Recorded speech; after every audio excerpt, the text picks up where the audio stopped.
Hi everyone, Aaron here for Zollotech, and this is Android O. This is Developer Preview 2, or the beta that you can try out for yourself at android.com/beta. You need to have a Pixel or a Nexus, or one of the later Nexus devices, in order to actually be able to install it and use it. But as you'll see, it actually has an update that just updated right now. I've had O on it for a day or so, and it's been pretty good. It has a few features on the outside that you can actually see, and then quite a few under the hood features. So the first thing I wanted to show you is the under the hood features, because we'll get those out of the way basically, and that has to do with security enhancements, OS optimizations, better developer tools, battery enhancements, such as it will actually, if an application is in the background trying to use your location, it won't give them your current location, which would have to turn on your GPS antenna and everything else. Instead, it will actually give it its last known location. So it does little tweaks and tricks like that in order to save battery. And the Pixel's already pretty good on battery, and that probably make it a little bit better in whatever devices they have coming in the future. Now, the things you can see up front have to do with notifications. Now, I don't have any right now, but there's notification dots that appear on different applications. So hopefully we'll get one of those while we're doing this video. But the dot will show up as opposed to what Apple has with a number that shows up for the amount of notifications. It's just a subtle dot that lets you know. You can act upon it right here or in the notification drop-down. You can also push a little bit harder. It's similar to 3D Touch, only it works without a pressure-sensitive screen. And you've got these different options here. It works on any app that supports it, so that part's really nice as well. Now, the notification screen has changed a little bit. It looks a little different, and they've moved the icons down to the bottom so that we can act on things just by going here instead of having to press at the top.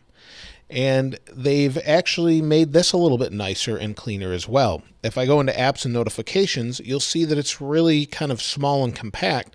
And if we want more options, things like that, we go to advanced. That has to do with connected devices, pretty much anything. It depends. It's a little hit or miss. There we go. Here's one with advanced.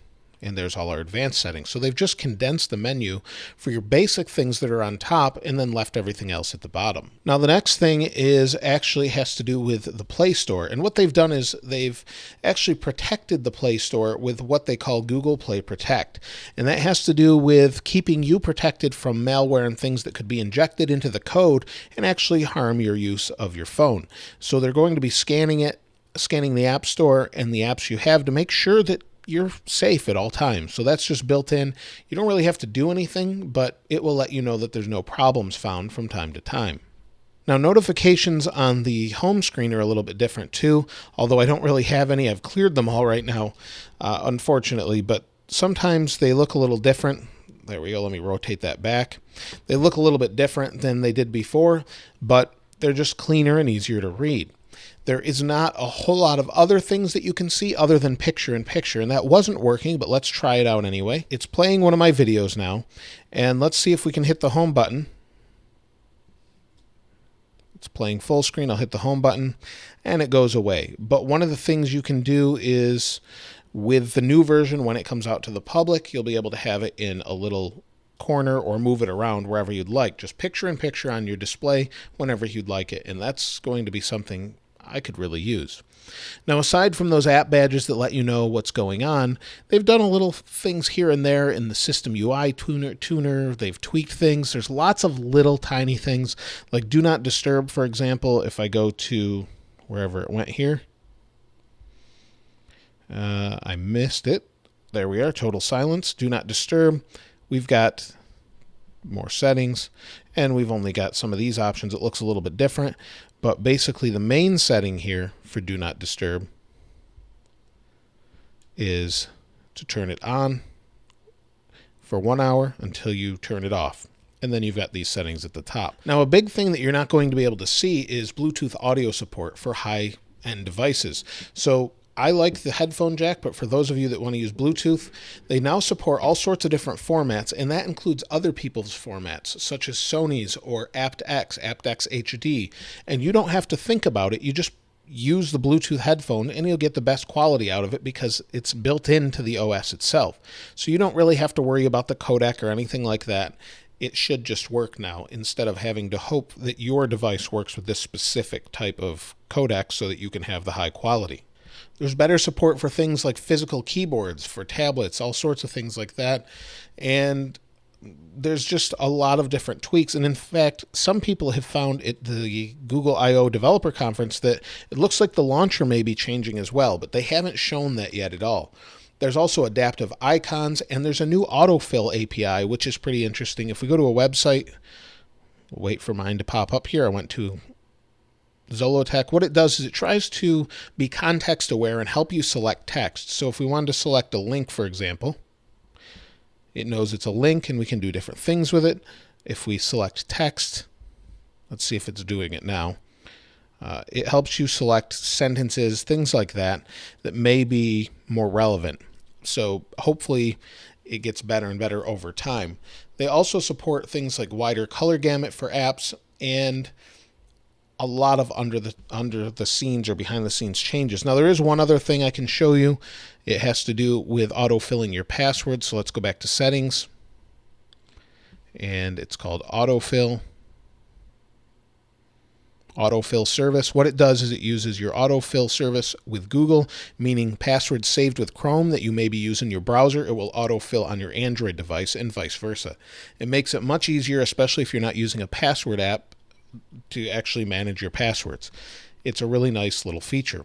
And just as we're about to wrap up, you can see there's a little notification dot on YouTube Studio. So if I push and hold it, I've got this here that I can either tap and use, or I can swipe it off the screen and you'll see it went away at the top as well. So it's just a nice subtle way to let you know what's actually going on. There's not a whole lot else that's in here other than little tweaks and changes throughout, and that could change over time because Android O isn't set to come out until the third quarter of this year. But those are the main physical changes, and there's a lot under the hood that hopefully gets even better. Such as, hopefully, one thing I'm really hoping that they do is either with Google Allo or Messages, I would like to see a true iMessage competitor. And what I mean by that is Hangouts kind of did that, and now they're taking SMS support out of Hangouts, so that's not really an option.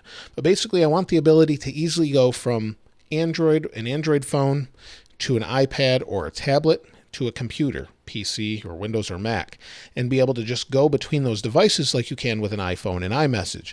I'd love that ability. There are some apps out there I've used that do that, but none as seamlessly and as simply. So I'd love to see something like that.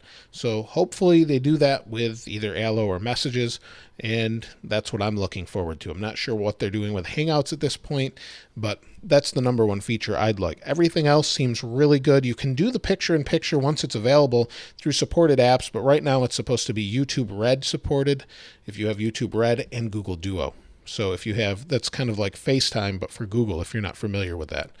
And both of those should work fine. But let me know your thoughts about Android O in the comments below. Hopefully this helps you get an idea of what's new in it, and I'll keep you updated when there's new releases. We have a schedule for Android, so it's going to be a little while before we see the next release.